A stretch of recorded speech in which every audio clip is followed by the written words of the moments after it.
Oh, yeah.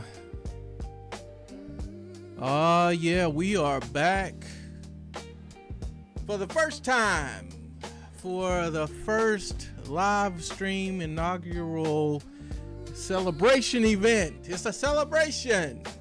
The first late night Browns news, Browns impressions, or just a Browns fan just talking about what I saw, what I didn't see, or what I wished I had saw. You know, we've been through so much. We've been through so much as a fan base. And I say this as someone who has been a fan for the Browns as long as I can remember, right? And I've seen the highest of highs, well, relative. And I've seen, obviously, the lows of lows, the lowest of lows. But one thing for sure, one thing that I've always recognized is we as Browns fans love our team, no matter what. Rain, shine, sleet, or snow, we will show up for our team. We will represent. We will wear the colors proudly. We will memorize rosters. We'll talk about games, past and present and future. We'll learn from each other. The hard lessons, the easy lessons. We'll make mistakes together. But our fan base is one that is hard to match. And that's something that I'm proud of. And I think it's something that you should be proud of too. It's why we keep coming back year after year to root for the brown and orange. And I gotta say, man, I gotta give it up to you guys. All of you fans out there have been diligent year in and year out and have not wavered one bit. You've stuck in there. And I gotta say thank you. Thank you for being in the trenches with me. Thank you. Thank you so much for looking me in my eye and holding me accountable. Thank you so much for reaching across the aisle and converting those who won't or who haven't given the chance. A team with heart, a team with history, and a team with a thirst and hunger to win. You can say what you want, man. You can say what you want about the fan base. You can say what you want about the front office, the ownership. You can say whatever you want to say in the ranks of the NFL, how things have gone over the past 20, 30 years. Going all the way back to Bernie Kosar. Coming all the way to the future with the unknown. In tragedies of what happened with Nick Chubb. In tragedies of what happened with Nick Chubb, a humble, hungry running back who got some but not all carries, but carried himself with dignity, who inspired us all to do our best in spite of circumstances, who inspired us all to do the hard work, to climb the hard hills in the off season, who inspired us all on a team that had him as its brightest star, but yet managed to hold himself and keep himself in order for the betterment of the team and the offense. Possibly to a detriment to himself, because let's be honest here. If we ran Nick Chubb a little bit more than we did, we probably would have won more games. Had we run Nick Chubb over 15 times instead of trying to save his body, who knows? But I'm inspired because that man knew what it took to be a team. That man knew what it was to sacrifice your body for the love of the game, for the love of the heritage and the pride, for the love of the sportsmanship, the thrill of victory and defeat. That man had it right. And I don't even think it's something that we all really understood or even understand at this moment. It's going to be something that's going to take years, maybe. Years after Nick Chubb is long gone, years after the players that we know now have long retired and played their last snap, we're going to look back at Nick Chubb's legacy and realize that man epitomized Cleveland. That man epitomized the spirit of sacrifice, camaraderie, class, and all the good lessons that organized sports can teach and treat us to.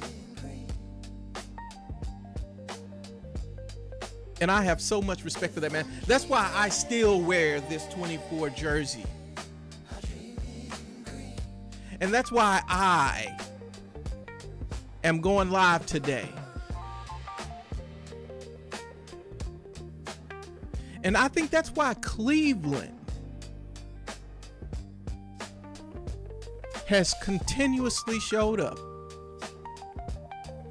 Because deep down, there is something visceral about what we have here. There's something visceral. There's something tangible that there's something of the cloth that you can feel in the air. And as you look at that sideline every Sunday, Monday, Saturday, Thursday, whatever day they have the game on, you can look in each and every one of those players' eyes. You can look at the coach's eyes and see hints and glimmers of it.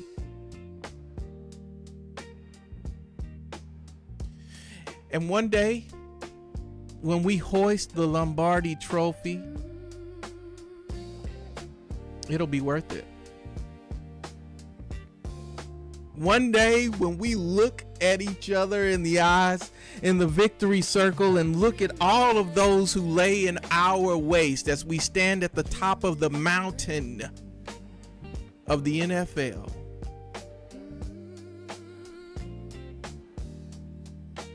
we'll look at each other's eyes. We'll kiss our children. We'll kiss our wives. And we'll mentally write the stories that we will tell to our grandchildren years down the road. Oh, that's so good. And I can't wait for it.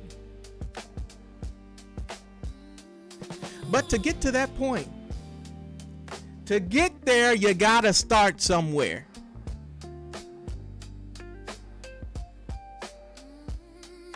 To get there, you gotta see it through.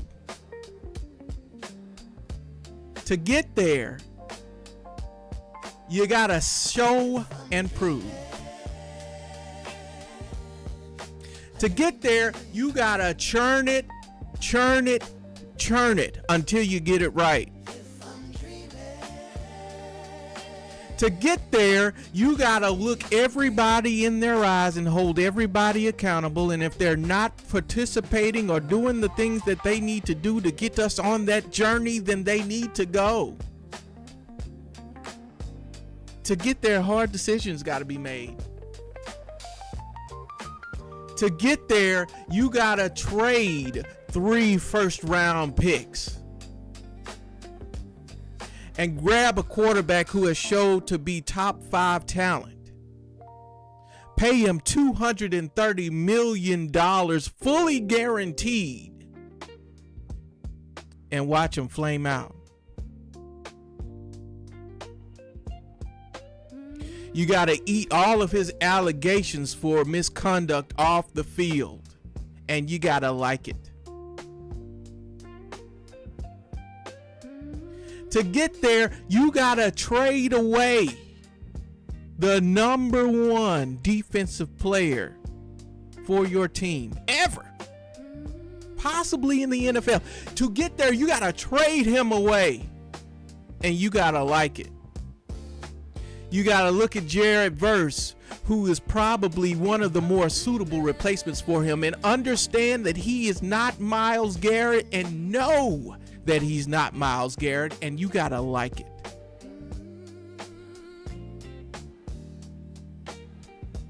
Because that's what we do. To get there, you got to take a coach who was one of the worst coaches of our team in recent history. Not because he wasn't good at what he did, but because he didn't have the ability to change and adapt to personnel. You got to look at him, know that he won you your playoff game that you hadn't seen the playoff win in years. Know that he was the first one to get your team a playoff win, and you got to let him go because he's not able to change. You got to hold him accountable, and you got to eat it.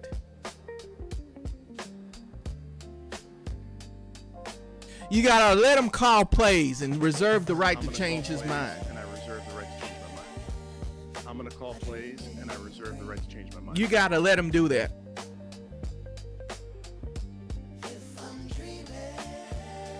And you got to like it.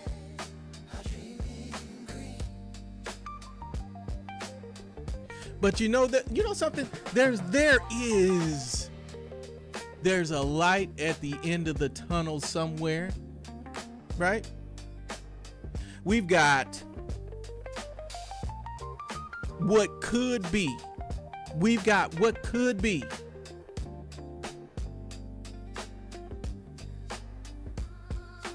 We got what could be the best defense, or one of the best defenses in the league. We got what could be one of the best wide receiver duos that we've seen in a long time in KC Concepcion and Denzel Boston. We got Spencer Fano, who might solve our left tackle problems. We got Jared Verse. We got a defensive line who has been built and who shows promise. Carson Schlesinger at the linebacker position, man, has won defensive rookie of the year last year, had over 100 tackles. Denzel Ward still doing his thing.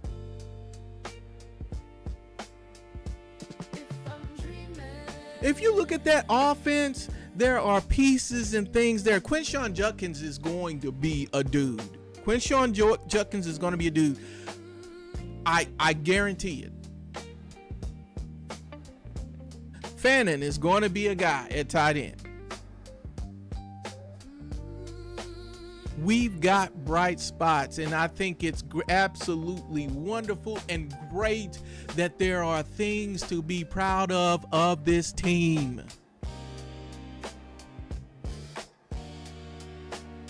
And I said all of that right there to let you know that I am absolutely passionate about this team, and I love this team, and I don't want anybody to misconstrue anything that I say otherwise.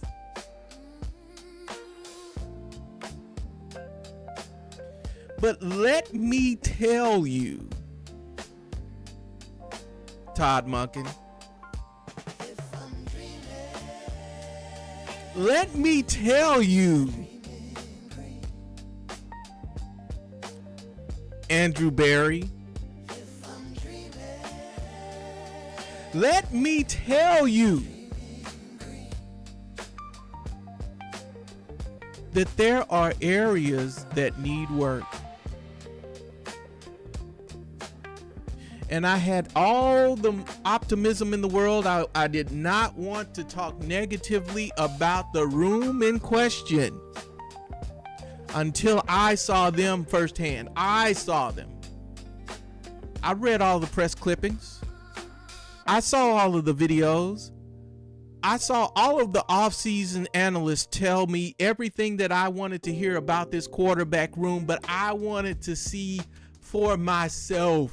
what it was going to look like.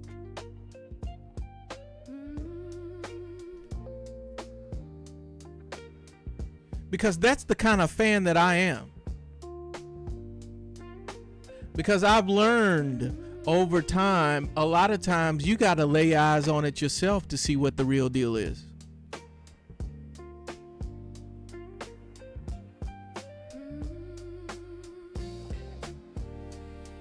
And you know what the best part about all of this is you can look at it, I can look at it, and I can say, okay, I understand why the media covered it the way they did, because they didn't know.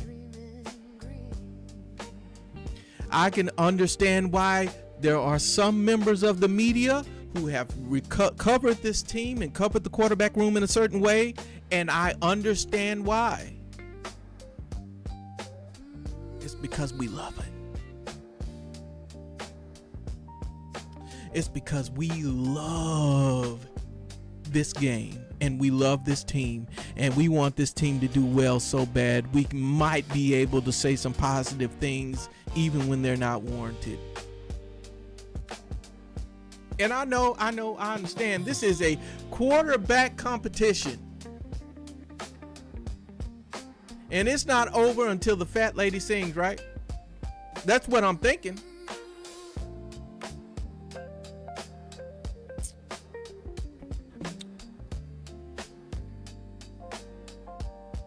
Can I tell you what I saw today? I saw a Deshaun Watson step out there on the field and have some control and confidence in this team. I saw Deshaun Watson go out there and play decent quarterback. But you know who else played really good quarterback today? He played for the other team. Did you see how Case Keenum looked out there? Did you see how he was able to pick apart the vanilla defense and take what the defense gave him? Did you see that? How he was able to do that all day long? That's what I hoped Deshaun Watson would look like. And though there were some nice throws, there were some not so good throws, and Deshaun Watson did not impress me one bit today. I'm sorry. He didn't. He didn't.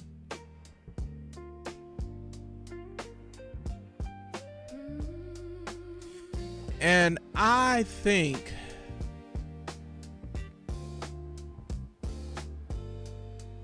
judging by the performance that Deshaun Watson put out there today, it was mediocre, not impressive, and I didn't see the spark that I wanted to see out of him. I didn't see the hunger. I didn't see what I wanted to see. And sure, you could say it was because the Bears defense is just that good. That's fine. But there were some throws that were absolutely questionable from Deshaun Watson, and one I'm sure should have been picked. What am I supposed to do with that? The only bright spots were Casey Concepcion, Denzel Boston out there. And I think Isaiah Bond looked pretty good too.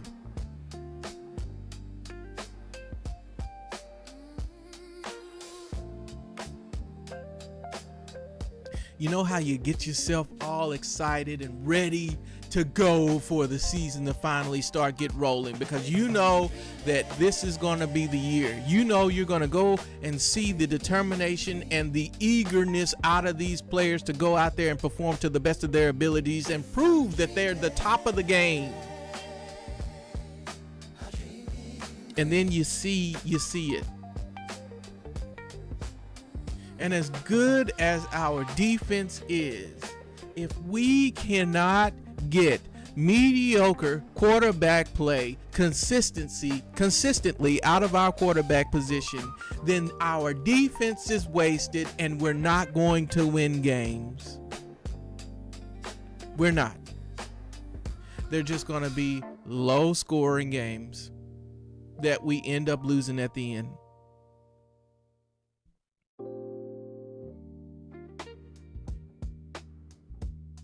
You can say what you want. You can say that it's a pessimistic outlook on the season, but judging by what I saw today, and I get it, it's preseason game 1, and there's plenty of time left in the preseason for these guys to turn it around and prove that they're better than they showed today. But I am worried and I am concerned by what I saw.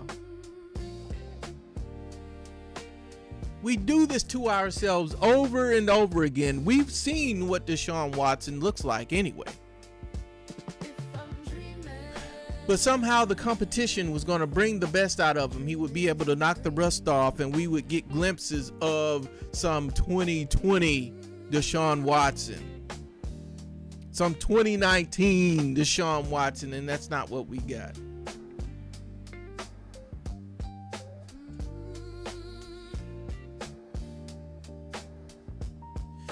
You know the crazy part about all of this is there's so much controversy and so much attention put on this quarterback room that you would think the things that matter, the play on the field, would be worthy of such depth and coverage.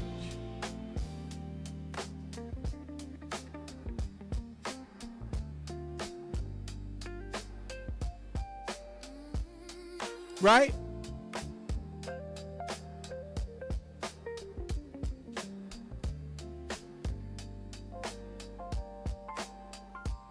But what did we see?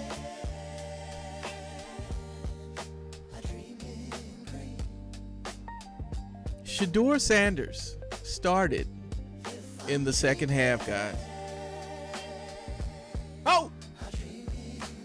And I was ready. I was like, okay, Deshaun Watson was mediocre, so Shedeur, you can win the starting quarterback job tonight.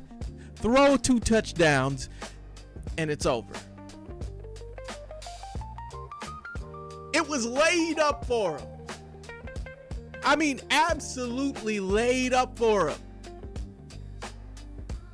I wanted to see glimpses of what all of the fuss is about. And I understand the way Shedeur Sanders handles himself off the field is absolutely commendable. The way he shows up for the community, his social media presence, his branding, everything that goes along with Shedeur Sanders being Shedeur Sanders is absolutely wonderful. But you know what counts the most? You know what I yearn for and what really is going to go down in the history books as the thing that matters most?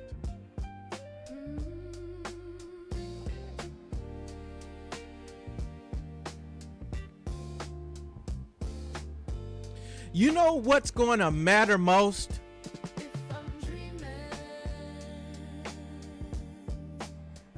You know what's going to be the thing that they're going to remember years down the road?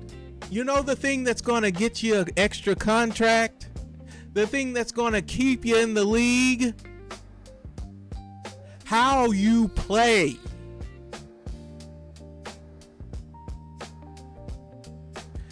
Shedeur Sanders.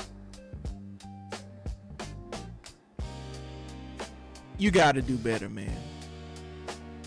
And you know, this whole offseason, I was thinking Shedeur has to be better than Deshaun. There's no way it's a toss-up at this point.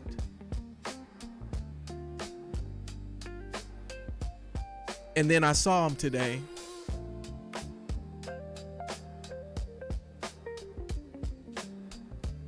I looked and I saw throw. I saw batted passes.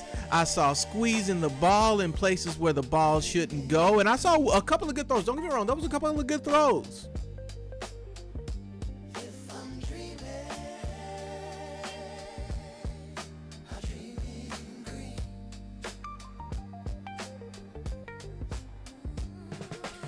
There were a couple of really good throws. There really were.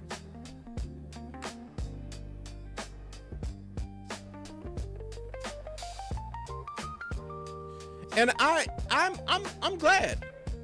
There were a couple of really good throws, and I'm glad that he was able to get out there and show a little something.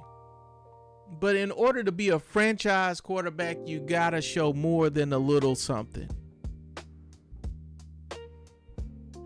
Shedeur, you were supposed to go out there and throw 2 touchdowns today and possibly win us the game.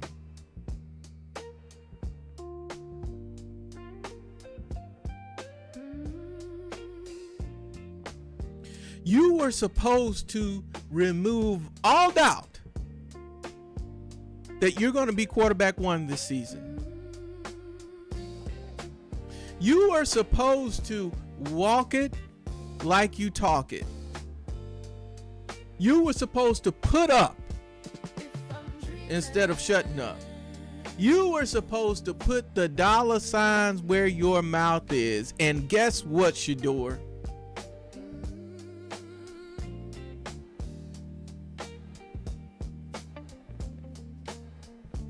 Guess what, Shedeur? Guess what, Shedeur?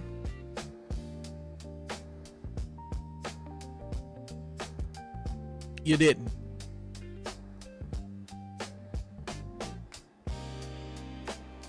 Thank goodness for KC Concepcion, Denzel Boston, Isaiah Bond. Thank goodness for Spencer Fano, Carson Schlesinger. Thank goodness for Denzel Ward and that defense and that defensive effort. Thank goodness for Jared Verse. And thank goodness for the picks that we have in the future. Because what I see tonight, you gotta have that quarterback position straightened out before you can expect any kind of real success in this league. The one year we had consistent, decent quarterback play was the year Baker Mayfield took us to the playoffs and we beat the Pittsburgh Steelers in Pittsburgh.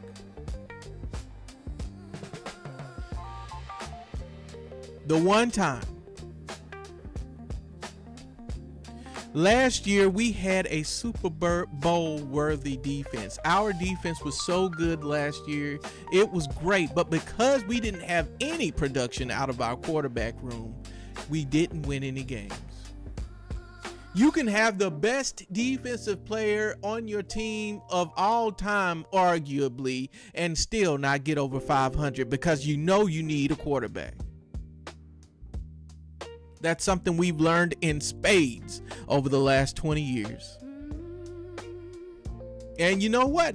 I'm at the point now where I'm ready to say it. I think I'm ready to say it. I'm ready to say we need a quarterback and we need him yesterday.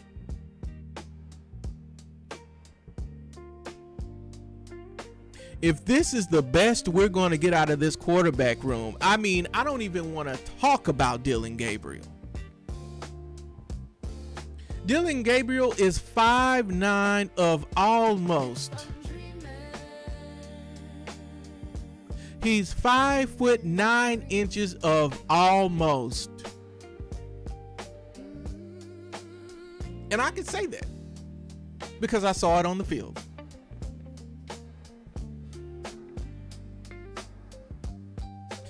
"5'9" of almost.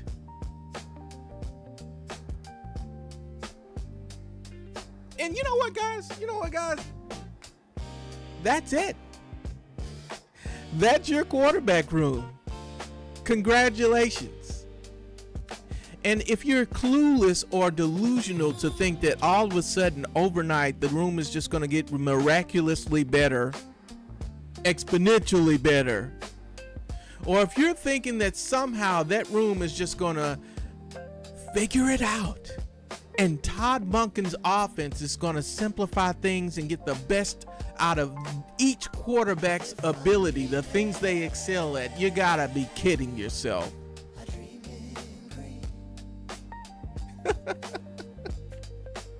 You're delusional. I want to see more out of the quarterback room. I know you guys aren't that bad. I want to see that quarterback room step up a little bit more. I want to see the quarterback room step up at least a little bit more. Because of right now, if it continues on this poor level, it's going to be a long season. We're not getting over 500.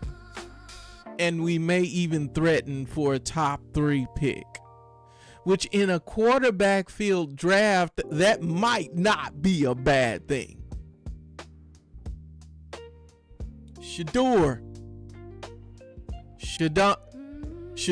Deshaun. One of you guys step up, man. Let's get out there and stop playing around and take this thing serious. One of you needs to act like you want the quarterback position and take it, and not let this thing come down to the last preseason game. Make it obvious and a clear winner. Because if you don't, Deshaun Watson's definitely out of there next season, and I don't even know what to say what would happen with Shedeur, but he probably won't be in Cleveland.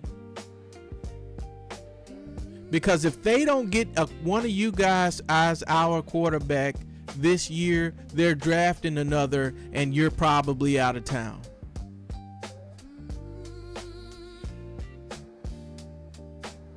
And then I don't have to invest so much. I don't have to invest so much time. I don't have to invest so much energy, emotional energy, in hoping and wishing that this team would finally get it together and take us to where we all deserve to be, on top of the NFL, in our rightful place. A fan base who has waited and patiently supported this team for decades deserves a winner and a Super Bowl.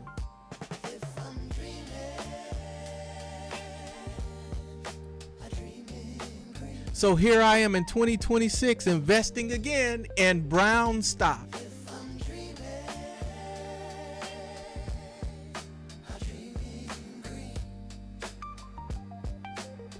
Once again, investing my time, my energy in Brown stock.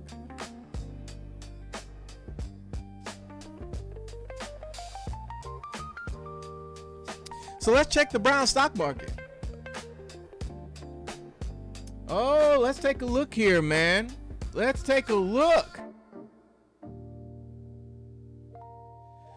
Well, looking at the Brown stock market, you can see here the Shedeur stock. It's falling. The Dylan Gabriel stock is plummeting because of poor play. I need to sell that. Let's sell. But if you're gonna buy some stock, I tell you what, I would buy about 5 shares of Jared Verse. I'd buy about 10 shares of Carson Schlesinger. I'd buy about 100 shares of Denzel Ward if I had them. Harold Fannin? Absolutely.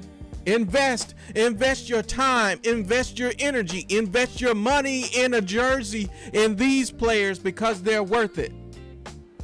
We're not a team full of just wasted talent. We're a team full of guys who can contribute. KC Concepcion. Uh-oh. Oh no, Shedeur. Oh no. Oh no. Shedeur. You're plummeting. I gotta sell. Sell all. Quinshon Judkins, I gotta buy about 10, 20 of those, buddy. Let's go ahead and buy 10 of those Quinshon Judkins stocks. Jerry Jeudy, he could possibly be a bright spot of this offense. I want to buy a couple of Jerry Jeudy. Denzel Boston, Buy 10 because he's going to be outstanding. Spencer Fano, absolutely buy. Deshaun Watson, sell all until you show me something better. Dog pound defense. And why is Kevin Stefanski here? They're out of there. Myles Garrett is gone. They're out of there. That dog pound defense, don't sleep on it. Just because Myles Garrett is gone, it does not mean that the dog pound defense won't do their thing this year. I still believe in them because they have yet to show me anything otherwise. So I don't care that Myles is gone. As he teases us, get him out of here. Bye-bye, Kevin Stefanski. Out of here. Go somewhere else.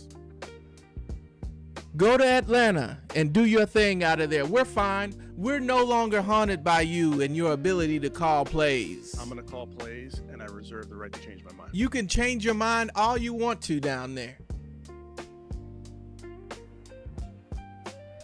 We've got to do something about Shedeur Sanders' stock. I'm going to hold. I'm going to hold. I'm going to hold. I'm going to hold. I know, I understand, but I'm going to hold Shedeur Sanders. I'm going to hold Shedeur. You know why I'm going to hold Shedeur? Because I am not going to give up on the young kid. Because the young kid has characters and he has positive traits that can be transferred to this team. He can lead. He can lead. But he's got to play. He's got to play. He's got to play. But all these players you see here, I think there are more good players on this list than bad. You can buy more good stock from these good players than bad players on this team. The problem is the position of the bad players has so much influence on the outcome that we've got to get better play out of. But I believe in you. I believe in you. So long, Kevin Stefanski. We've got Todd Monken available and ready to show everyone how to run a team.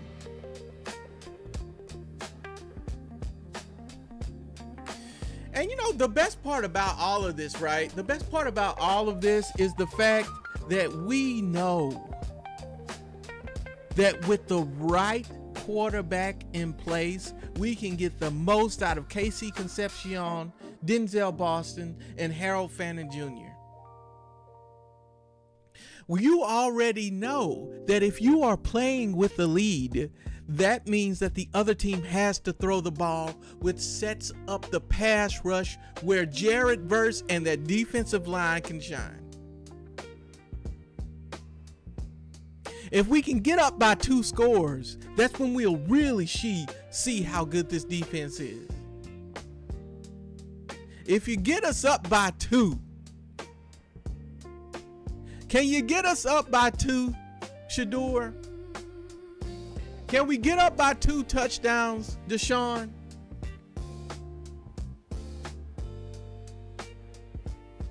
Because right now it's looking kind of sketchy, baby. It's looking sketchy.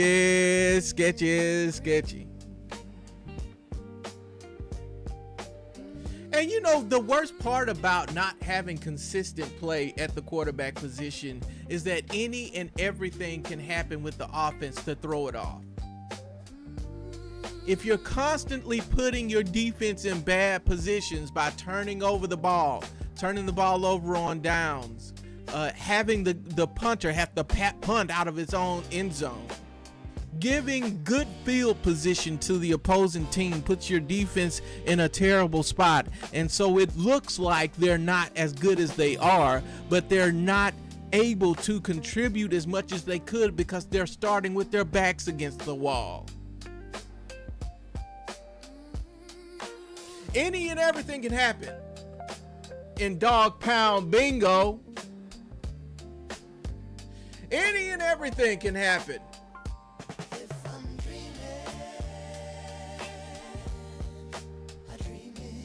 Just pick your choose, pick your poison, right?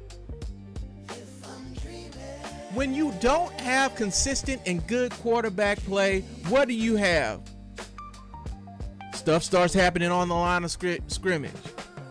False start.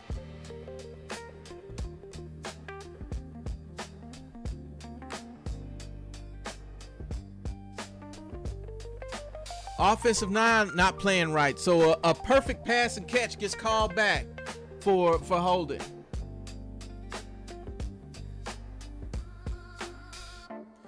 Snap being fumbled by the quarterback.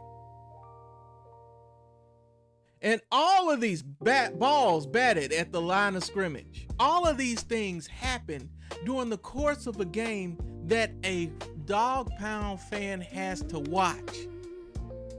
And I guarantee you that we've seen many of these things play out in games and happen every single time we play a game, to where we can call bingo on a lot of these.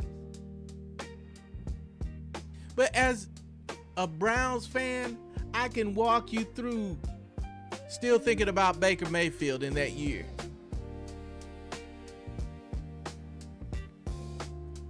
Feeling happy we moved on from Kevin Stefanski. A star player gets injured. The defense got messed over by the referee. Pass interference on the goal line. So they get the ball at the one with a first down. Bingo. Bingo.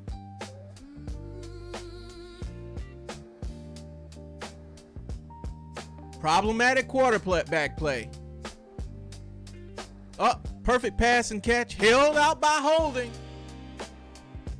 Right around this time, we're missing Myles Garrett because our defense can't get the sacks that we need, right?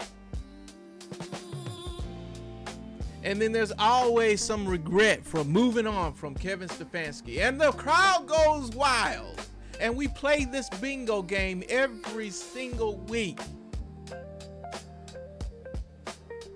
Bad clock management. Last 2 minutes. No timeouts. Happy we moved on from Kevin Stefanski. Traumatic flashbacks by miscues over and over again. And then an overthrow leads to an interception. Bingo! Bingo!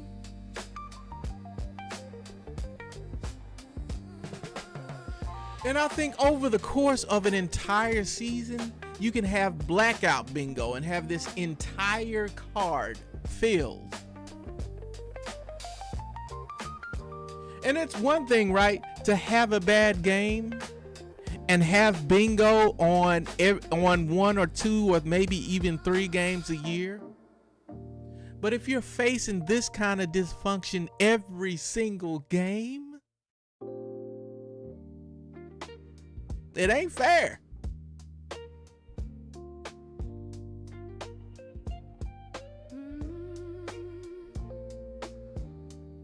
It's not fair.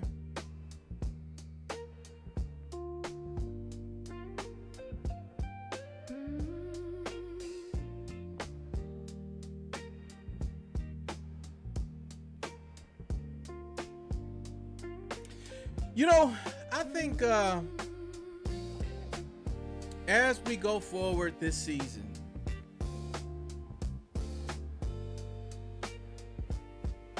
there's got to be something. There's got to be something that we can hold on to this year and be hopeful and grateful for.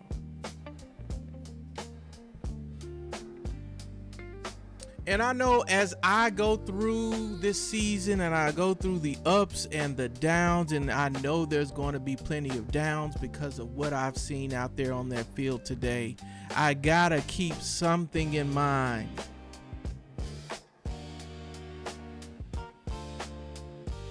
I gotta believe.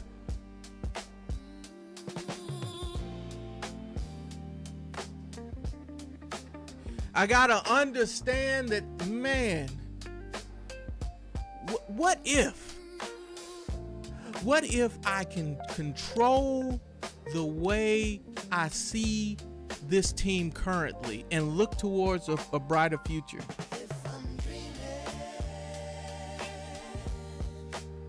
What if I lay my head down at night and I'm able to look at the positives that came out of it?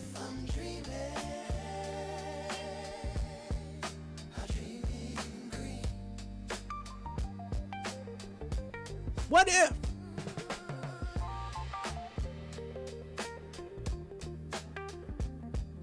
I think at the end of the day,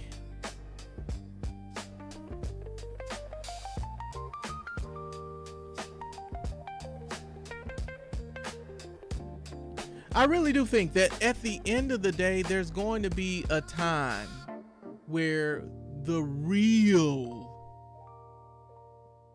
fruits of our labor will come out.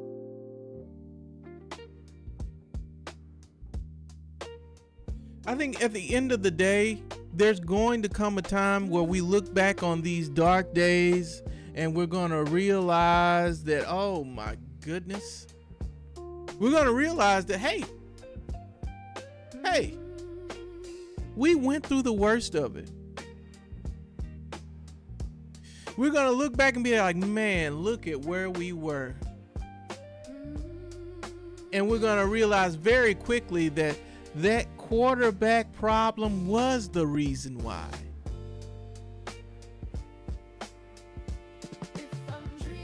And I'm hoping and I'm praying that we see so much promise and so much good things out of those quarterbacks next week that I can come back on here next week and absolutely be thrilled and looking forward to the future and can't wait for the season to start, because I know that we got something that can show the league that we are a good team and that our fans finally have something really genuine to cheer for.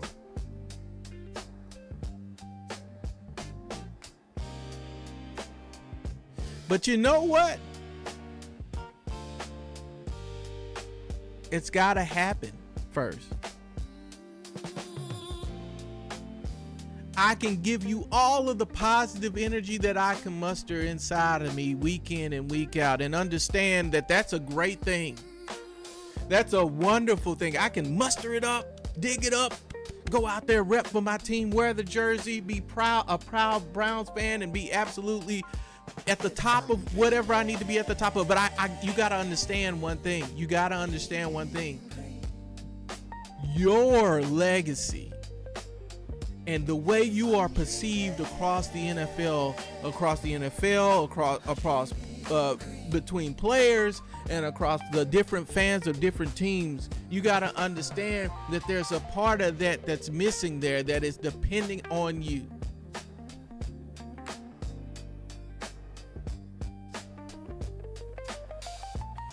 So I really do hope that as we move forward into this season, that I can come back on here next week and be absolutely thrilled at what I saw, and then be able to say, okay, let's roll. We're ready to roll. But don't do me like you did me today. Don't have me scraping the bottom of the barrel for positive things to talk about. Don't look at me all sideways and upside down, because I'm waiting on you to show me something, Shador. I'm waiting on you to show me something, Deshaun. Earn your paycheck.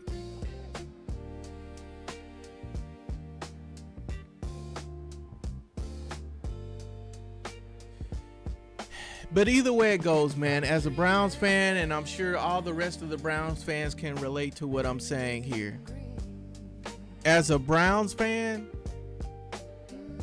I am absolutely enthusiastic about this team, and I cannot wait to see this team win some games. And I know there may be some losses this year, and I'm still going to cheer. But I got to address these things that come to my mind, and I got to let you guys know what the real deal is. Just because you have my undivided attention and my unending devotion does not mean you get a pass to not go out there and perform. And it also doesn't mean that I cannot criticize or point out things that could have been done better. So please, Shador, if you find it in your heart, Deshaun, if you can find it in your heart, let all the negativity go, man. Get out of your own head and ball, man. Just ball. Just play, because that's all we need. The rest is going to fall into place, but I need that from you guys. Because I know you know that Andrew Berry is not going to be afraid to pull the trigger, because he wasn't afraid to pull the trigger with Myles Garrett and he broke the single season sack record. So what makes you think you're going to be safe this offseason? What makes you think you're somehow immune from being let go of if Myles Garrett can be sent to LA?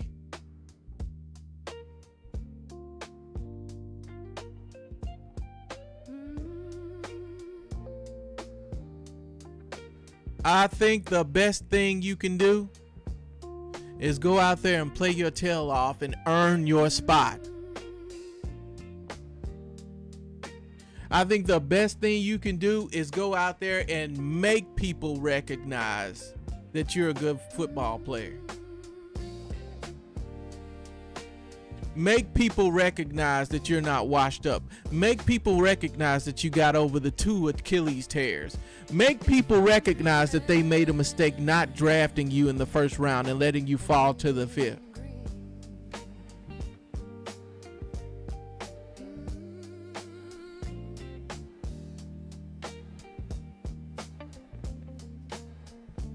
Todd Monken, are you sure you're doing everything you can to make sure you get the best out of these guys? I mean, you talk a mad game in front of the media, buddy. You had me thinking that, man, this guy knows what he's doing. You've handled the quarterback competition as best as you could and kept everything as equally fair as you could, and I applaud you for it. I absolutely do. But where's the plays? Why am I not happy with what I'm seeing on the field? Where's the plays, Mr. Monkey? You got a good way of putting things out there. You got a good way of talking that talk. You got a good way of expecting excellence and telling people to start over if they do a false start, or to be mad or upset when there are miscues in practice. But I need to see something on the field, Mr. Monken.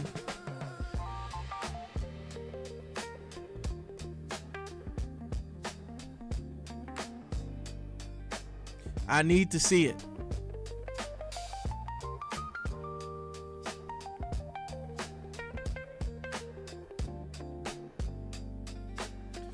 All right, well, that's all I got, man. I'm just going to sit back and look at the rest of these games, and hopefully I see something better coming from this team next week.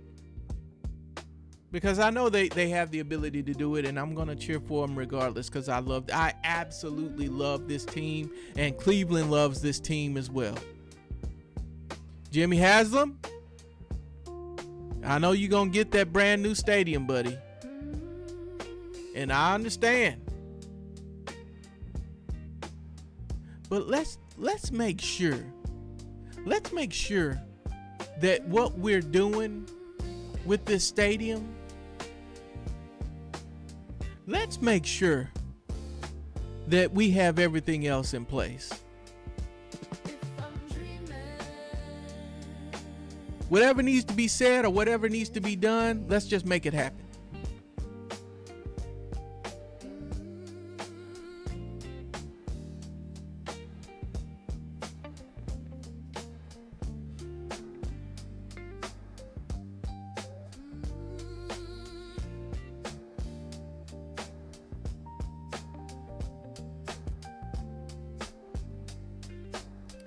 I'm proud of you, though. Let's see what we got going on here.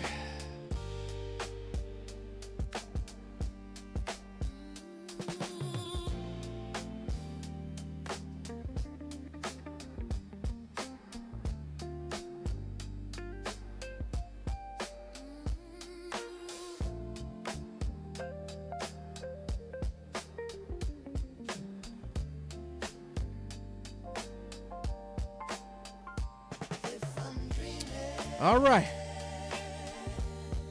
That's all I got. I think that's going to be it. And we'll see you guys next week for preseason game 2. And hopefully we can see something else to cheer about, because I think Shedeur Sanders is going to be starting the second game. So we'll see what things look like then. Because for sure, it's got to be better than what we saw today.